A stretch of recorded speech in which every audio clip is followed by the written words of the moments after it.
Sir. আচ্ছা, okay fine. একটু নেটের কানেকশনের কারণে একটু প্রবলেম হয়েছিল, ঠিক আছে।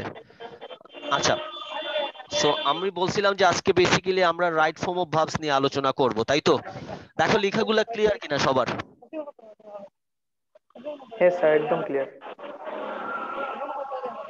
ওকে, আচ্ছা, কেউ একজনের মাইক্রোফোনটা একটু অন করে, এটা একটু মিউট করে দিলে ভালো হতো। মেহেদী হাসান, নাইম। আচ্ছা, মিউট করা হয়েছে, ওকে। দেখো, আমরা এই বেসিক জিনিসগুলো কিন্তু আমরা রাইট ফর্ম অফ ভার্বে এসএসসি লেভেলেও পড়ে আসছি। যদিও এটা তোমাদের জানা ক্লিয়ার জিনিসটা, তারপরেও এই জিনিসটা আমি আরেকবার একটু বলতে চাই, কারণ যেহেতু আমরা আবার নতুন করে শুরু করতেছি, কারণ এই জিনিসগুলো তোমার ক্লিয়ার থাকতে হবে। আমরা এটা তো আশা করি এই জায়গায় যারা উপস্থিত আছে সবাই জানি যে আমরা যখন একটা সেন্টেন্স লিখতে যাই আমাদের সাবজেক্ট লাগে, ভার্ব লাগে এবং অবজেক্ট লাগে, তাই না? আমরা তো এটা, এই জিনিসটা তো ক্লিয়ার সবাই। হ্যাঁ স্যার, হ্যাঁ। আচ্ছা, জি স্যার। Yes, sir. আমাদের পার্সন এবং নাম্বার সম্পর্কেও ক্লিয়ার ধারণা থাকতে হবে, যদিও এগুলো অনেক বেসিক। তোমরা বলতে পারো স্যার বেসিক জিনিসগুলো নিয়ে একটু বলতেছে, কারণ বেসিক গুলো যদি একটু তোমার না জানা থাকে তাহলে আমি বুঝতে পারবো না তোমাকে নিয়ে কিভাবে আমাকে সামনে যেতে হবে, ঠিক আছে? তো আমার মনে হয় যেহেতু আমাদের প্রথম দিকের ক্লাস, আমরা একটু ডিপে যাব, একেবারে মেইন জায়গা থেকে আমরা গ্রামার গুলা পড়ার চেষ্টা করব। তো আমাদের রাইট ফর্ম অফ ভার্বের প্রথম যে নিয়মটা আসে সেটার মধ্যেই বলা হচ্ছে যে সাবজেক্টটা যদি থার্ড পারসন সিঙ্গুলার হয় তাহলে আমাকে অবশ্যই ভার্বের শেষে এস অথবা ইএস যোগ করতে হবে, তাই না? এটা আমরা সবাই জানি, তাই তো? Yeah. হ্যাঁ স্যার। আচ্ছা, এখন দেখো এই জায়গায় জাস্ট দুইটা জিনিস তোমার জানা থাকলেই হইতেছে, একটা হলো নাম্বার এবং একটা হলো পার্সন। সো আমাদের সবারই জানা আছে যে নাম্বার দুই ধরনের হয়, একটা হলো সিঙ্গুলার, একটাকে বলা হয় প্লুরাল। পার্সন আমরা জানি Yeah. First person, second person এবং থার্ড পার্সন। কন্ডিশনটা হলো সেটা শুধুমাত্র কখন আমাকে এস বাই এস যোগ করতে হবে, সেটা হলো জাস্ট দেখো প্রেজেন্ট ইনডিফিনিট টেন্সে আমাকে কিন্তু পাস্টের ক্ষেত্রে কোনো ধরনের এস বাই এস যোগ করার কোনো সুযোগ নাই, ঠিক আছে? সো জাস্ট দুইটা এক্সাম্পল একটু খেয়াল করে দেখো, আমি এই জায়গায় লিখছি in a simple present sentence অথবা tense if the subject is third person singular number, আমাদেরকে অবশ্যই এস ইএস অথবা অনেক সময় আইইএস টাও যুক্ত হয়ে যায় ভার্বের বেস ফর্ম এর পরে। আমাকে কেউ একটু বলতে পারবা যে কনজুগেশন অফ ভার্ব সম্পর্কে তোমাদের আইডিয়াটা ক্লিয়ার কিনা? তোমরা কি লিস্ট আমার তো নাই স্যার। কনজুগেশন অফ ভার্ব নামটা কি আগে শুনছো কিনা? এনিওয়ান, যে কোনো একজন কি আমাকে বলো। Verb sir? আবার বলেন একটু, কি ভার্ব? Conjugation of verb. না স্যার, এটা নিয়ে কোনো আইডিয়া নাই। Gina. কারোরই নাই? জি না। এই নামটা শুনো নাই কেউ? Gina, sir. জি না স্যার। কেউ নাই sir. এটা পারবেন আসলে পার্টিসিপেট। এটা এটা এটা আমি যখন বলবো সবারই মনে হবে এটা তো আমরা পড়ে আসছি, কিন্তু এটা নামটা যে এরকম আমরা জানতাম না, ঠিক আছে? জি। দেখো আমরা এসএসসি লেভেলে যেটা পড়ে আসছি যে ভার্বের লিস্ট বলতো, ঠিক আছে, do did done go and gone, এগুলো পড়ে আসছি না আমরা? জি স্যার। হ্যাঁ স্যার, অবশ্যই এগুলো তো পড়ছি। তাহলে জি দেখো স্যার। এটাকে কিন্তু, এটার নামটা কিন্তু আমরা কেউ জানি না, এটাকে বলা হয় কনজুগেশন অফ ভার্ব, ঠিক আছে? যদিও এটা আমরা আমাদের মতো করে নাম বানায় ফেলছি, আমরা এটাকে ভার্বের লিস্ট বলি, হ্যাঁ ঠিক আছে, এটা ভার্বের লিস্ট, কিন্তু গ্রামাটিক্যালি এটা একটা নাম আছে যেটাকে বলা হয় কনজুগেশন অফ ভার্ব। এখন থেকে মনে থাকবে তো? কেউ কনজুগেশন অফ ভার্ব বললে বলতে পারবা? জি। জি স্যার। Okay fine. সো আমার দেখো এই কনজুগেশন অফ ভার্ব অর্থাৎ আমার ভার্বের present form, past participle form এবং পাস্ট ফর্ম, অর্থাৎ এই তিনটা ফর্ম যদি ভালো করে না জানা থাকে, আমি যতই রুলস জানি ইংলিশে, আমার গ্রামারে তত বেশি ভালো মার্কস আসবে না। কারণটা হলো দেখো, কিছু কিছু ক্ষেত্রে তোমাকে প্রেজেন্ট টেন্স ইউজ করতে হইতে পারে, কিছু ক্ষেত্রে তোমাকে পাস্ট টেন্স ইউজ করতে হইতে পারে। সো তোমাকে প্রত্যেকদিন conjugation of verb at least 10টা করে হইলেও পড়তে হবে। বইয়ের মধ্যে লেখা আছে, এই লিস্টগুলো দেয়া আছে, তোমাকে সেই জায়গা থেকে 10টা করে 20টা করে এট লিস্ট প্রত্যেকদিন তোমাকে প্র্যাকটিস করতে হবে। কথাটা কি বুঝাইতে পারলাম? জি। আচ্ছা, সো এটা হলো হ্যাঁ আমাদের স্যার, বুঝতে পারছি। প্রথম রাইট ফর্ম অফ ভার্বের প্রথম যে নিয়মটা আসবে সেটাই হলো সাবজেক্টে যদি থার্ড পারসন সিঙ্গুলার হয় তাহলে আমাকে অবশ্যই এস বাই এস যোগ করতে হবে। কিসের পরে? এসটা এস আমি কিসের পরে যোগ করব? সাবজেক্টের পরে, ভার্বের পরে, না অ্যাডজেক্টিভের পরে? ভার্বের পরে। হ্যাঁ অবশ্যই ভার্বের পরে। এবং ভার্বের কোন ফর্মের সাথে আমি যোগ করব এটা? পাস্ট। Never, never, never. ভার্বের প্রেজেন্ট ফর্মের সাথে। ফুল ফর্মেট হবে এ প্রেজেন্ট টেন্সে সব থাকবে। হ্যাঁ, বেস ফ্রম যেটা থাকবে সেটার সাথে খেয়াল Yeah. করে দেখো তো, আমি প্লেড এর সাথে কি কখনো এস যোগ করতে পারবো? না স্যার, না না। করা যাবে না। Just a supporter সঙ্গে যুক্ত করা নেই। তো সবসময় আমাকে মনে প্রেজেন্ট রাখতে হবে ফর্ম। প্রেজেন্ট ফ্রম অথবা বেস ফ্রম যেটাকে বলা হয় ওইটার সাথে এস বাই এস যোগ করতে হবে। যেমন ধরো দুইটা এক্সাম্পল আমরা লিখছি এই জায়গায়, দেখো জন প্লেস সকার, দেখো প্লেস জনটা থার্ড পারসন সিঙ্গুলার নাম্বার, তাই প্লেস হয়ে গেছে। সকার ইন জি দ্য হাই স্কুল টিম, অর্থাৎ সকারটা হলো আমেরিকাতে ফুটবলকে সকার বলা হয়, এটা জানো কিনা কেউ? জি জি স্যার। না। হ্যাঁ স্যার, আমি একটা ভিডিও গেমস খেলি এরকম। হ্যাঁ, যেটা ইউরোপিয়ান কান্ট্রি গুলোতে এটা ফুটবল বলে আর আমেরিকান এটাকে সকার বলে, বাট এটা ওইটাই হলো ফুটবল, সকারটাই ফুটবল। আচ্ছা, আরেকটা দেখো এক্সাম্পল দেয়া আছে, Mike performs his duty properly. দেখো মাইক আছে থার্ড পারসন সিঙ্গুলার, এই জন্য পারফর্মের সাথে এস যোগ করছি আমরা, ঠিক আছে? হ্যাঁ স্যার। আচ্ছা, আমি আজকে যে কথাগুলা বলবো এগুলা তোমরা অনেকেই জানো, আমরা একটু আস্তে আস্তে আমরা একটু কঠিন গুলাতে যাব। প্রথম দিনে যদি কঠিন গুলা নিয়ে আলোচনা করি বলবা স্যার মনে হয় বক্স অফ ডিফিকাল্টিজ। আচ্ছা দেখো 2 নাম্বার বলছে, এটা আমরা জানি যে ইউনিভার্সাল ট্রুথ বা হ্যাবিচুয়াল ফ্যাক্ট অথবা কোনো হিস্টোরিক্যাল ইভেন্ট থাকলে সেটাকেও আমাদেরকে অবশ্যই প্রেজেন্ট ফর্মেই লিখতে হয়, তাই না? জি স্যার। মানে যে জিনিসটাকে আমরা কখনো চেঞ্জ করতে পারবো না, যেটা ইউনিভার্সাল ট্রুথ, যেটা আগে যেরকম ছিল এখন ওইরকম, আগামীতে ওইরকমই থাকবে, সেই সমস্ত ক্ষেত্রে আমাদেরকে প্রেজেন্ট টেন্সটা ইউজ করতে হয়, তাই না? রেগুলারলি। আচ্ছা, আমরা স্কুল লিখছি, তোমরা তো আসলে এখন স্কুলে নাই, কলেজে উঠে গেছো না, বড় হয়ে গেছো অনেক, আমরা কলেজ লিখে ফেলি। আচ্ছা দিলাম He কলেজ। স্যার, goes সেটাই to বেস্ট হবে। college regularly. আচ্ছা, তো দেখো sun rises in the east, তারপরে আমরা যদি বলি sun sets in the West, অর্থাৎ যেগুলা আমি কখনো চেঞ্জ করে বলতে পারবো না। আমি কি বলবো যে না 10 বছর আগে সূর্য পূর্ব দিকে উঠতে, এখন পশ্চিম দিকে উঠে? সম্ভব এটা? জি না স্যার। না স্যার, ইম্পসিবল। ওকে, সো আমরা যদি বলি যে আমরা শুক্রবারে মসজিদে যে নামাজ পড়তে, এটা দেখো আমাদের হ্যাবিচুয়াল ফ্যাক্ট, ঠিক আছে? We go to the mosque for prayer on every Friday, এটাও কিন্তু একটা হ্যাবিচুয়াল ফ্যাক্ট, সো এটাও আমাকে চেঞ্জ করা যাবে না, এটাও আমাকে প্রেজেন্ট ফর্মে লিখতে হবে। কারো Yes. একজনের মাইক্রোফোনটা অন করে একটু প্লিজ, অনেকেরই দেখতেছি, একটু প্লিজ মিউট করে দাও, তাহলে সাউন্ড গুলো আসবে না। যখন কথা বলবো জাস্ট আনমিউট করে কথা বললেই হবে। ওকে, থ্যাংক ইউ। আর আমার মনে হয় দেখো তোমরা অনলাইন অফলাইনের এই প্রবলেমে পড়বা না যদি আমি যেরকম বলি এরকম যদি ক্লাসগুলা করো।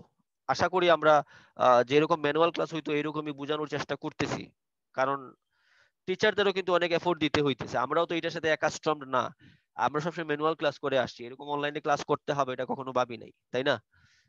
আর তোমরাও কখনো চিন্তাও করো নাই যে কলেজে জয়েন করেই আমরা অনলাইনে ক্লাস করব, বাট যেটা আমাদের কিছু করার নাই, এটা আমাদেরকে মেনে নিতেই হবে। প্রবলেমস কিছু থাকবে, বাট তারপরে আমাকে কন্টিনিউ করতে হবে, ঠিক আছে? Yes sir. আচ্ছা, আমরা রুল নাম্বার 3 তে যাব। দেখো একটু খেয়াল করে দেখো, আমাদের কিন্তু দেখো একটু আগে আমরা যেটা বলছিলাম কনজুগেশন অফ ভার্বটা কেন ইম্পর্টেন্ট। হ্যাঁ, আমাকে কেউ বললো যে আমি এই কাজটা করি, সে কাজটা করে, সে ওই জায়গায় যায়, এগুলা সে প্রেজেন্ট ফর্মে লিখছে, কিন্তু যখনই জিনিসটা আসবে দেখো সে করেছিল, অর্থাৎ আগের বিষয়গুলো চলে আসবে। সেটা কিছুদিন আগে হইতে পারে, সেটা আজকে থেকে 20 বছর আগে হইতে পারে, সেটা গতকালকে হইতে পারে না এরকম।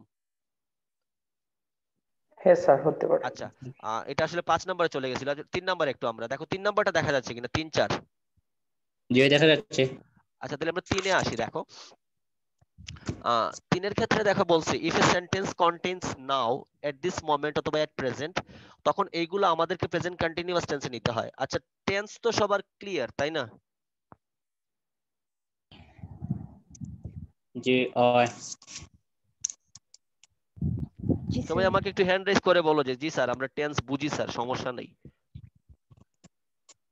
জি স্যার বুঝি।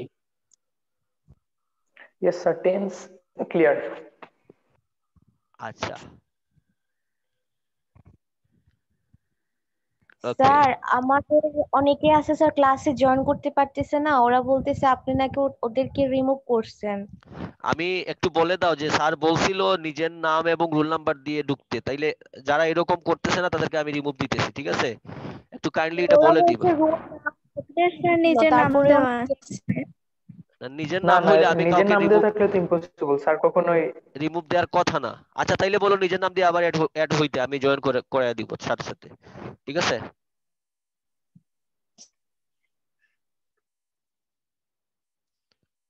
যারা নিজের নাম দিতেছে আমি অ্যাড করতেছি রে, এরকম তো মিস হওয়ার কথা না। জাস্ট যারা ডিভাইস দিয়ে আসতেছে ইয়েস স্যার, এদেরকে আমি অ্যাড আমাদেরও তো করতেছি। এডমিট করছেন। আরে সমস্যা না, কিছু প্রবলেম থাকবেই, কিছু মানুষ কমপ্লেন করবে, নো প্রবলেম। কিন্তু এদেরকে বলতে হবে যে আমি কিন্তু দেখো তোমাকে আইডি পাস দেওয়ার আগেও কিন্তু কথাগুলো বলছি যে আমার ক্লাসে অবশ্যই রিয়েল আইডি পাস দিয়ে রোল নাম্বার দিয়ে ঢুকতে হবে। আচ্ছা যদি এটা হয়, দেখো আমরা 3 নম্বরে যেটা বলছে, অর্থাৎ আমার এই শব্দগুলা যখন আমি রাইট ফর্ম ভার্ব করতে গিয়ে পাবো, তখন আমাকে অবশ্যই সেটা প্রেজেন্ট কন্টিনিউয়াস টেন্সে নিয়ে যাইতে হবে, তাই না? যেমন ধরো আমি তোমাদের এই মুহূর্তে পড়াচ্ছি, দেখো এখন আমি যদি বলি যে আই টিচ ইউ নাও, সেন্টেন্সটা কি মিলে? আই টিচ ইউ নাও। এটা কি মিলতেছে যে আই টিচ ইউ নাও, আমি তোমাদের এখন পড়াচ্ছি? না, মিলে না। সো যেহেতু নাও শব্দটা ইউজ করা হয়েছে, আমার স্ট্রাকচার বলতেছে যে সেন্টেন্সের মধ্যে যদি নাও, এট দিস মোমেন্ট অথবা এট প্রেজেন্ট আমি ইউজ করি, তখন আমাকে সেটা প্রেজেন্ট কন্টিনিউয়াসে নিয়ে যেতে হবে। সো কন্টিনিউয়াসের স্ট্রাকচারটাই হলো কিন্তু সাবজেক্টের পরে একটা অক্সিলারি লিখতে হয়, তাই না? তারপরে যে জি ভার্বটা থাকবে সেটার সাথে আমাকে আইএনজি ইউজ করতে হবে। সো আমি যদি জি বলি আমি স্যার, তোমাদের এখন পড়াচ্ছি, আমাকে বলতে হবে I am teaching you now. Teaching you now. Yes sir. এখন টিচিং ইউ না। হ্যাঁ, যে এখন তোমরা যদি বলো যে আমরা এখন পড়তেছি, আমরা এখন শিখছি, তাহলে বলতে হবে we are learning I now, learning, we are learning, I am learning. We are, we are learning now. হ্যাঁ, অথবা I am I am learning learning now, now. অথবা I am attending English class now. এখন খেয়াল করে দেখো এই যে স্ট্রাকচারটা কেমনে বুঝলাম আমি, এই যে নাও শব্দটা ইউজ করছি আমি, ঠিক আছে? এট দিস জি মোমেন্ট থাকতে পারে, এট প্রেজেন্ট থাকতে পারে। সবাই কি বুঝতে পারতেছো রে যারা আসো? অলমোস্ট 15 জি participants. Yes sir, yes. Sir, বুঝতে পারছি। জি স্যার, বুঝতে পারছি। আমি একটা থিওরিতে বিশ্বাস করি, সেটা হলো মানুষ যখন অতিরিক্ত খাবার খেয়ে ফেলে, বিয়েতে গেলে দেখবা মাংস টাংস দেখে একেবারে অবস্থা খারাপ, যে জায়গায় একটা খাওয়ার কথা খেয়ে ফেলে 3টা, তার কি হয় দেখো? বমিটিং হয়ে যায়, বদহজম হয়ে যায়, হয় না? জি হয়। হ্যাঁ স্যার, হয়। পরে পেটে ব্যথার ওষুধ খাইতে হয়, ডাক্তারের কাছে যাইতে হয়। সো গ্রামারের বেশি জিনিসগুলো হলো এক্স্যাক্টলি সেম জিনিস। তুমি একদিনে যদি মনে করো অনেক কিছু শিখে ফেলবা, সেটা তোমার জন্য হজম হবে না।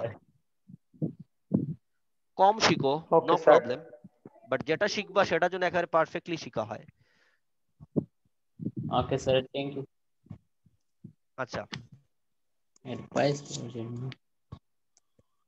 আচ্ছা 3 নাম্বার এটা হলো, দেখো আমরা কিছু এক্সাম্পলও লিখছি, যেমন I am going to Dhaka, অথবা we are playing football now, at present we are moving towards Cox's Bazar. দেখো প্রত্যেকটার মধ্যে আমরা প্রেজেন্ট কন্টিনিউয়াস ইউজ করছি, কারণ এগুলোর মধ্যে আমরা now, at this moment, at present এই শব্দগুলো পাইছি। I think it's clear. Yes sir. Okay, go to rule number 4। একটু তোমরা এটা পড়ে দেখো তো, এই জিনিসটা তোমাদের আশা করি আগে জানা ছিল যে আমরা কখন প্রেজেন্ট পারফেক্ট ইউজ করব, কোন শব্দগুলো থাকলে আমরা বুঝতে পারি যে এটা প্রেজেন্ট পারফেক্টলি লিখতে হবে আমাকে।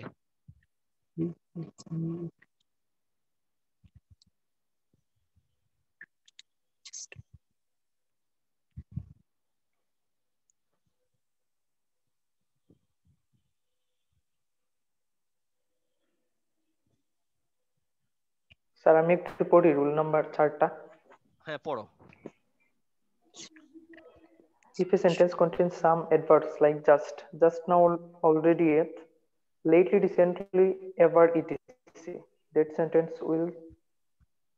will be in present perfect tense. In present perfect tense, we can see the action is already finished or done. দেখো স্যার এটা, হ্যাঁ বলো। ওকে স্যার বলেন। আচ্ছা তুমি বলো বলেন স্যার, আপনি বলেন। কি বলতে স্যার চাও, এটা বলো যাই। Maybe I haven't any idea about this. আপনি বলেন স্যার।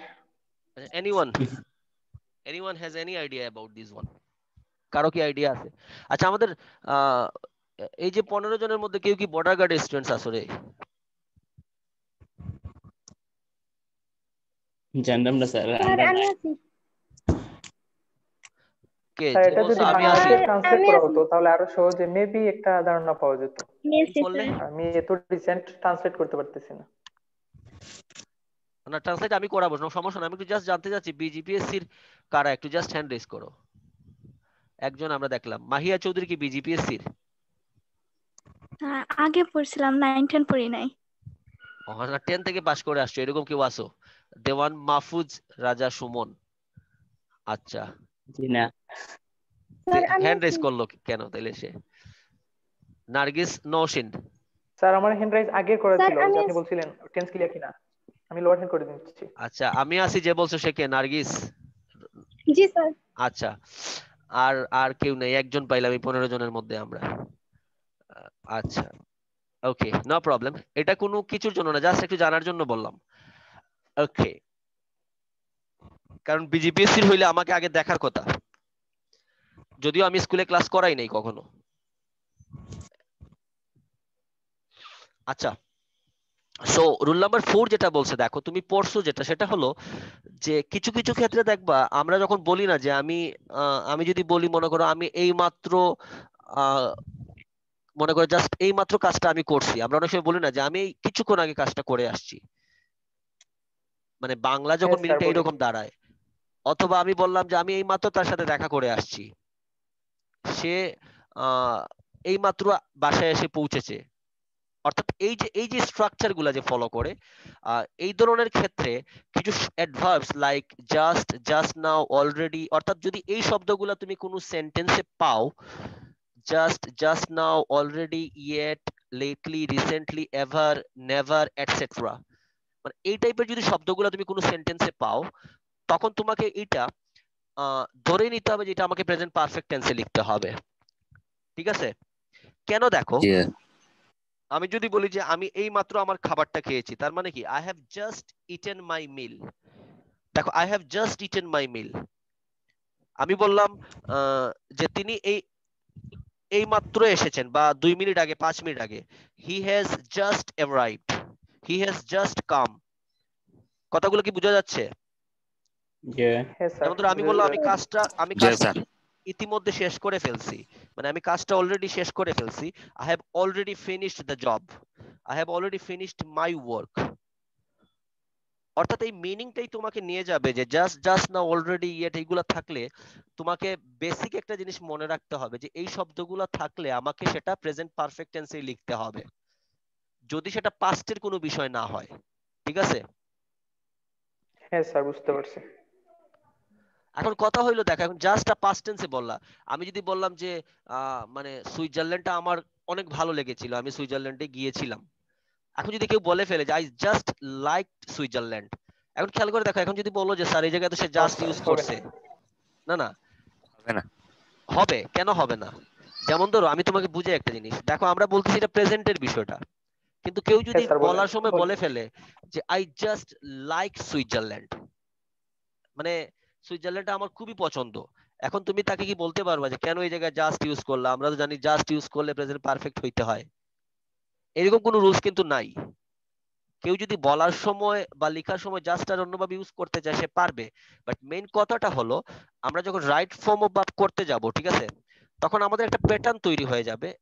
প্যাটার্নটা এইরকম হয়ে যায় যে যখন আমরা সেন্টেন্স গুলাতে just, just now, already, ever, never এই শব্দগুলো পাবো, তখন আমাকে দেখবা ওই প্যাটার্ন অনুযায়ী বুঝতে পারবো যে এটা আমাকে প্রেজেন্ট পারফেক্টে লিখতে হবে। আমি যখন এক্সাম্পল করব তখন তোমাদের বুঝিয়ে দিব। ঠিক আছে? Hello, okay sir. স্যার।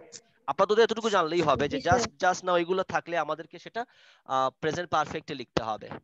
এতটুকু আপাতত জানো। আমরা যখন প্র্যাকটিস করব জি তখন এই জিনিসগুলো ক্লিয়ার করে দিব আমি কেন এটা এই জায়গায় প্রেজেন্ট পারফেক্ট হইলো। Okay, can I go okay sir. Forward? বাকিটা পরেরটা থেকে যাইতে পারি আমি? Yes sir obviously. জি sir. We have left only 7 minutes, so এই 7 মিনিটের মধ্যে যা করা যায় যতটুকু আমরা শেষ করতে পারি। ঠিক আছে? জি আচ্ছা, রুল নাম্বার 5, এই যে দেখো যে কথাটা আমি তোমাদের একটু আগে বলছিলাম যেটা সেটা হলো পাস্ট সেন্টেন্স গুলো আমি কিভাবে বুঝবো? পাস্টে কিছু ইন্ডিকেটর দেয়া থাকবে, কিছু শব্দ দেয়া থাকবে যেগুলো দেখে তুমি বুঝতে পারবা যেটা আসলে পাস্টেই যাওয়ার কথা। যেমন ধরো, জি if a sentence contains past expressive adverbs in example, এই যে IE, এটা নিয়ে অনেকে কোয়েশ্চেন করে, স্যার IE EG এইগুলা মানে কি? ইংলিশ বইয়ের মধ্যে দেখছো না এগুলো পাওয়া যায়? এই যে এরকম IE, আরেকটা থাকে, হ্যাঁ স্যার, পাওয়া যায়। কেউ কি স্যার জি জানো স্যার জি পাওয়া যায়। এই আই এর ফুল মিনিংটা কি?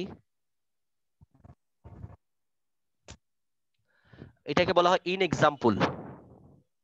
ও আর ইন এক্সাম্পল। হ্যাঁ, আর ইজি যেটা সেটা হলো এক্সাম্পল গ্রেসিয়া। আচ্ছা, আমি এগুলা ম্যানুয়ালি ক্লাস হলে দেখাই দিব না, নো প্রবলেম, ঠিক আছে? Okay sir. আসলে ইয়েস স্যার, ঠিক আছে। তোমাদেরটা জানি না, আমরাও নিজেরা আনলাকি যে আসলে নতুন স্টুডেন্টের সাথে আমরা ফেস টু ফেস ক্লাস করে যে যেরকম আমি যেরকম কমফোর্টেবল ফিল করি, আসলে আমার আলাদা একটা ভালো লাগে, কিন্তু এই যে অনলাইন ক্লাস করে আমি সেই রকম স্যাটিসফাইড না। বাট কি করার, কিছু করার নেই। জি সমস্যা নাই, আমাদের শুন দেখা হবে স্যার, ইনশাল্লাহ। হ্যাঁ, দেখা তো অবশ্যই হবে, হবে। দেখা হবে, কথা হবে, প্রয়োজন হলে উপরে মাইরও পড়বে, সমস্যা নেই। আচ্ছা ওকে স্যার। No problem. আচ্ছা, সো আমি এই যে শব্দগুলা দেখো, yesterday, ago, last night, last year, last month, দেখো প্রত্যেকটা শব্দ কিন্তু ইন্ডিকেট করতেছে আমাকে পাস্ট টেন্সের দিকে, তাই না? জি আচ্ছা, আর আরেকটা শব্দ হলো, তোমাদের একটু আমি বলে দেই, এই যে পড়া, অর্থাৎ রিড অর্থ আমরা জানি সবাই পড়া, তাই না? রিড, আমরা রিডের যে হ্যাঁ conjugation of verb, read read read maximum পড়ে আসছে, রিড রিড রিড, কিন্তু এই উচ্চারণটা আসলে ভুল। কেউ কি জানো যে এই উচ্চারণটা কি হবে? রিডের পাস্ট ফর্মের উচ্চারণটা কি? জি না, জানি না স্যার। স্যার হ্যাঁ বলো। স্যার রেড রেড হবে। হ্যাঁ, ভেরি গুড। Red red. রিডের পাস্ট ফর্মটার উচ্চারণ হবে রেড, পাস্ট পার্টিসিপল উচ্চারণটাও হবে রেড, কিন্তু বানানটা সেম, ঠিক আছে? এটা যেন জি মনে স্যার থাকে সবার। বানানটা সেম থাকবে। হ্যাঁ সেম, READ সব READ READ, কিন্তু উচ্চারণটা কিন্তু different. Read, red, red. Red red red. কেন হইলো দেখো, এখন আমাকে বললো যে কেউ যে তুমি একটা বই পড়ো, ইংলিশ করো, কি বলবো? যে আই রিড এ বুক, তাই না? এটাই তো বলবো। এখন বললো তুমি একটা বই পড়েছিলে, এটার ইংলিশ করো, এখন কি আবার বলবো আই রিড এ বুক? তাহলে সে, নো স্যার, আই রেড হ্যাঁ বুক। তাহলে সে আই রেড ডিফারেন্স, এ বুক। কেমনে বুঝবে তুমি পাস্ট টেন্সে বলছো না প্রেজেন্ট টেন্সে বলছো? সেটা উচ্চারণ তোমাকে হেল্প করবে। উচ্চারণে, হ্যাঁ আই রিড এ উচ্চারণে। Book, I read a book, I have read a book. So the pronunciation is really important. আচ্ছা, সো রুল নাম্বার 5 এ দেখো, এইগুলা থাকার কারণে আমি পাস্ট টেন্সে নিয়ে গেছি। দেখো আমার প্রথম এক্সাম্পলে বলছে we went to Dhaka university, we went to, sorry Dhaka university নাই, আমি বাড়ায় বলে ফেলছি ইউনিভার্সিটি, শুধু ঢাকা ছিল, তাই না? জি সমস্যা নাই তো স্যার, ইউনিভার্সিটি যুগ হলে তো কিছু হবে না, মেবি সেন্টেন্স তো ওভার ঠিকই থাকবে। এক্সাইটেড। আমাদের এক স্যার আছে, ওই ম্যানুয়াল ক্লাস হইলে বুঝতে পারবা, উনি অনেক সময় মজা করে বলে যে আমি আসলে আজকে বেশি এক্সাইটেড হয়ে গেছিলাম। স্যার কোন স্যার? দেখা হইলে বুঝতে পারবা। উনি, নাম কি তার? জনি স্যার নাকি? হ্যাঁ জনি স্যার। হ্যাঁ জনি স্যার। তো উনি দেখবা অনেক সময় বলে যে, ইচ্ছে করি আর কি, এটা আমাদেরকেও খুব, আমাদেরও খুব ভালো লাগে, মজা করি আমরা, যে স্যার বলবে যে বেশি হইলে বলি যে তুমি তো বেশি এক্সাইটেড হয়ে গেছে। আসলে এক্সাইটেড কি এক্সাইটেড বলে, এক্সাইটেড। হ্যাঁ মানে এটা বানায় ফেলছে আর কি ওয়ার্ড। যেমন উনি মাঝে মাঝে Excited. বলে যে ওই অফকোর্সে বলো অক্সফোর্ড। এটা কি আচ্ছা, ইচ্ছা করে বলেন স্যার, না এগুলো ভুল ফান করে করে, চলে আসে? স্টুডেন্টরা স্যার একটু উনি মজা ও করে। খুব আচ্ছা ফানি। আচ্ছা, তাইলে তো আর ঠিক আছে। স্যার উনি খুব ফানি। হ্যাঁ উনি শুনে ফানি, দিয়েছি। আর আমি অনেক মজাদার। আচ্ছা, yes sir, you are very interesting. সমস্যা নাই, সব টিচাররাই ফানি, বাট ওই মানে স্টুডেন্টদের সাথে, কিছু স্টুডেন্ট কি মনে করে জানো, যে তার সাথে একটু ফ্রেন্ডলি আচরণ করা মানে সে মনে করে টিচার তার ফ্রেন্ড হয়ে গেছে, এটাই হলো problem. There Yeah. Should be always a distance between teacher and students. এটা শুধুমাত্র করোনা ভাইরাসের জন্য না, করোনা ভাইরাস ছাড়াও টিচার্স এবং স্টুডেন্টস এর মধ্যে ডিসটেন্স থাকতে হবে। আবার হ্যাঁ স্যার, টিচার্স অবশ্যই এবং শিক্ষকদের স্টুডেন্টস এর মধ্যে ওনাদের ভালো সম্পর্ক পাওনার থাকতে হবে। রেসপেক্টটা দিতে হবে। Yeah, of course, that's what exactly we want. আচ্ছা, আমার মনে হয় এই পাঁচটাই আমাদেরকে ক্লোজ করতে হবে, কারণ আমাদের টাইম শর্ট হয়ে যাচ্ছে। সো একটু আমি এটার এক্সাম্পল গুলো একটু বলি, যে খেয়াল করে দেখো, we went to Dhaka yesterday, কারণ ইয়েস্টারডে থাকার কারণে আমি আর গো ইউজ করিনি, আমাকে ওয়েন্ট ইউজ করতে হয়েছে, তাই না? হ্যাঁ স্যার। পরেরটাতে দেখো লিখছে Yeah. she visited me last month, সে আমাকে গত মাসে আমার সাথে দেখা করেছিল। সো এটাতে আমি ভিজিটেড ইউজ করছি কারণ এটা পাস্ট টেন্সের বিষয়। সো খেয়াল করে দেখো, এইগুলা যখন থাকবে, এখন আমরা যদি বলি যে আমরা আমাদের স্বাধীনতা পেয়েছিলাম 1971 সালে, কি বলতে হবে ইংলিশে? ক্যান এনিওয়ান, কেউ কি বলতে পারবা কি হবে? স্যার আমি এই মুহূর্তে ঠিক রিমেম্বার করতে পারছি না, আমি পারতাম এই সেন্টেন্সটা। দেখো আমরা যদি, আমাদেরকে কি বলতে হবে? আমরা অনেক কিছু বলতে পারি। We got hour independence in 1971, হবে না? We we got hour got our independence in 11. In 1971, অথবা আমরা বলতে পারি we We got our achieved independence in 1971. 1971, আমরা বলতে পারি we achieved hour independence in 1971। So অনেকগুলা বলা যায়, বাট আমাকে অবশ্যই পাস্ট টেন্সে বলতে হবে, কারণ এই জায়গায় সাল উল্লেখ করা হলো 1971, ঠিক আছে? জি। হ্যাঁ স্যার। আমরা যদি বলি বাংলাদেশ প্রথম 1999 সালে বিশ্বকাপ খেলেছিল, তাহলে কি বলতে হয়? Bangladesh played in the world cup in 1999 for the first In time. 1999 for the for the first first time. time. আচ্ছা, Yes sir. so I'm running out of time, almost এটা শেষের দিকে, ঠিক আছে? সো আমরা পাঁচটা করে করতে পারলেও আশা করি